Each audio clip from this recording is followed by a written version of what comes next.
My stepdaughter's mom once told me that I'll never be her mom and made it clear that I should never try. Now my husband is furious that I excluded her from my parents' will. Posted by you/conscious_tension 491.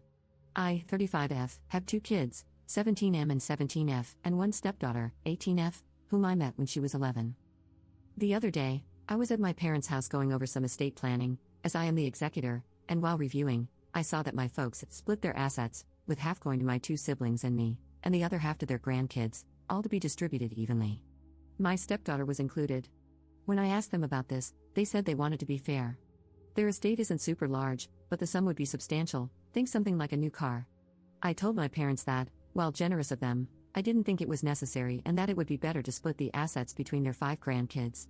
When we got home, my husband said he overheard what I said, and that I was being a jerk for alienating his daughter. I told him my reasoning was that she is the only child/grandchild/niece on both her parents' sides and that she would be set.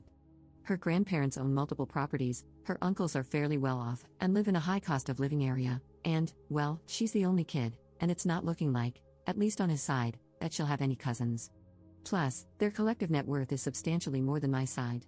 I also asked him if his parents included my kids in their estate, but he refused to answer. Still, he said I was being a jerk and accused me of not caring about her future. I think I was doing the right thing by looking out for my kids and their cousins. Am I wrong here? Edit. I was told to include this in the post. 1. I didn't argue with or pressure my parents to make a change. I simply mentioned that I don't feel it was necessary for her to receive a monetary amount.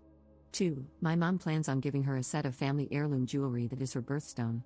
I think this is quite thoughtful.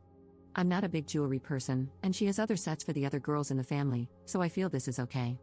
3. My parents have seen her about 3 to 5 times a year since I met her. 4. My nephews and my kids do not have active relationships with their biological father's sides. My niece is a new mom and works at a restaurant. I feel that financial inheritance would be more impactful for them, even as such a small amount. 5. I know my stepdaughter is set to inherit at least 2 houses in a major U.S. city with a high cost of living. I found this out a while back after my husband asked me to help him organize his office. I had to read through papers to know how to file them accordingly. The paper was a certified copy and was drafted soon after we married. My kids were not included. I am not sure if it has been updated. I did not ask him about it at the time because I did not have an issue with it. 6. There is distance in the relationship, but I don't feel it's my fault. I can explain this. When I met her mom for the first time, she made it very clear that I wasn't her mom. I didn't see this as an issue because I didn't want to overstep, and as a mom myself, I could understand where she was coming from and respected her request. But as time progressed, our opportunity to spend time together became less frequent. At first, my husband had every other weekend visitation. It became less frequent as she became a teenager because she wanted to spend time with friends, hang out, etc., which I see as normal teenage behavior. Another factor is that we were never invited to be included in major celebrations for her. We usually celebrated her birthdays a week later because we weren't invited. My husband was, just not us. She's also never spent Thanksgiving or Christmas with us because her mom wanted those days. Again, I saw this as fine because she's her only child. My husband would spend holidays with her at her mom's house, which I encouraged because I knew the importance of father/daughter connections. We also weren't invited to her high school graduation. I think she's a beautiful and brilliant young woman, and I care for her tremendously. But it's challenging to develop deep, meaningful relationships with people you have little contact with. 7. For people putting me in the category of the evil stepmother, saying that I see her as other, don't think that I haven't been trying since the beginning. I include her in every way I can during the times that she's with us, by doing things like teaching her my family recipes, taking her shopping for clothes so she doesn't have to bring things back and forth, and attending every school athletic event I could. I've tried to include her in family vacation planning, but was told by her mother that unless the vacation occurred on a weekend we were scheduled to have her, she wouldn't allow us to have the time. This limited our options to local weekend trips, but even then, her mom came up with some reason she couldn't join, including surprise trips to another state. I even suggested a family cruise in lieu of a honeymoon to celebrate our new family but was blocked by her mom. My husband is allowed to take her on extended vacations as long as it's just the 2 of them. I've tried to be flexible around holidays by postponing things like Christmas morning so she could be included. This created frustration for my kids because they felt like they shouldn't have to put their lives on hold to accommodate her. One year, when the holiday fell on one of our planned weekends, I suggested celebrating Christmas on Christmas Eve so we could do the full family thing. My kids weren't thrilled, but they understood.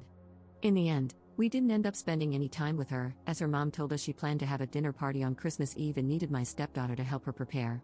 When the time came for college applications, I was ecstatic to be asked by my stepdaughter to help her with them, But soon after, I was told that her mom hired a professional to help her get into her top choice schools, and I was no longer needed. I've tried to build a bond with her despite the little time we have.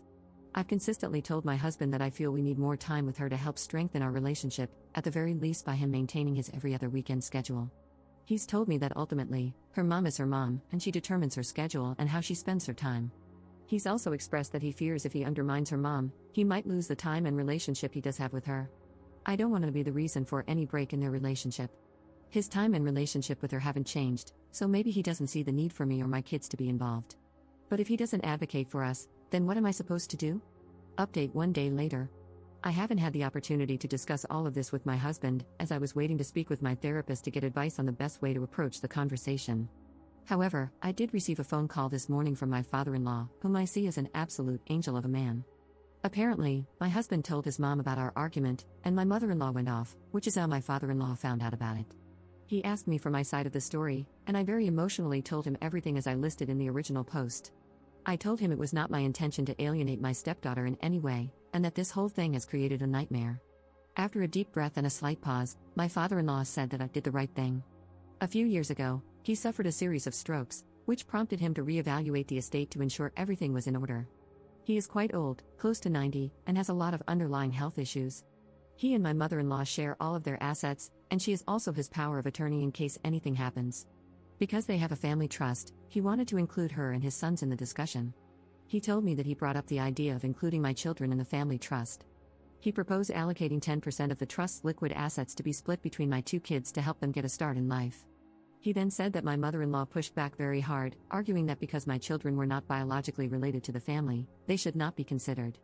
When he asked my husband for his thoughts, my father-in-law said my husband's response was that it was best to keep it in the family, but that he would consider including us in his portion upon his passing if he and I were still together. My father-in-law said this was surprising because, at that point, we were still basically newlyweds, and he didn't expect a new husband to think that way. My mother-in-law's response to that was unhappy, again stating that we weren't blood and that this was a family issue. Due to the stress caused by the situation and because of the recent strokes, my father-in-law didn't want to press the matter further. My father-in-law said that afterward, he pulled my husband aside to find out more about what he meant and to be assured that my kids would be included. He was basically told by my husband that he would do what was best for his family, and the conversation was dropped. Now, my father-in-law said he didn't push further at that point because he was getting tired from the conversation. But in light of what's happening and how my mother-in-law and husband are responding behind closed doors, he felt it was necessary to let me know. He said that my stepdaughter is set to be more than okay when the time comes and that my husband had asked to tap into funds to pay for her college so she wouldn't need to take out any loans, which he agreed to. He said he asked my husband if he would do the same for my kids, and my husband's response was that he would address it when the time came, as my kids did not yet know what would happen regarding college admissions. My father-in-law then asked if my husband and I had discussed this. I told him that, in conversations with my husband about my kids' education, the plan was for them to take out loans, finish college, and then we would help pay off half of the loans together once they graduated. My husband has never suggested that anything for my kids' college would be paid for through his family trust. My father-in-law was very apologetic, saying he should have pushed further as he loves us greatly and feels like he didn't do enough. I told him it was not his fault and that he shouldn't feel responsible for any of this, and that I didn't want him to feel obligated to make any changes or bring it up with my mother-in-law or husband because I knew it would create additional stress for him, and I wanted him to take care of his peace. He said that, although his desire would be to make changes, since he and his wife have a joint estate and she is his power of attorney, he felt it would be more trouble than it's worth. He is blind and has many mobility issues, so he depends on her for everything. He also mentioned that, based on what he's heard from his side, if he did update his will, they would likely contest it, which would create a financial burden for me, and he didn't want to cause a negative situation. I reassured him once again that it was okay and that we would be fine in life. I told him he wasn't responsible for anything that happened, and my intention wasn't to be added to the trust, but rather to make a point to my husband, which he said he understood and agreed with. He apologized again, we expressed how much we love each other, and he ended the call by saying he considered me a person of integrity, which is a rare gem.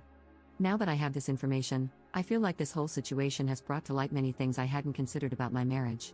Writing everything out, especially regarding how my husband navigates his relationship with his daughter and ex-wife, really put things into perspective. It makes me feel like we were never a priority for him. I'm not sure where to go from here. I plan to bring all of this up with my therapist and talk it through to figure out what I should do. But I no longer feel like the bad person for advocating for my biological family, especially since my husband and his side, excluding my father-in-law, have been advocating for theirs.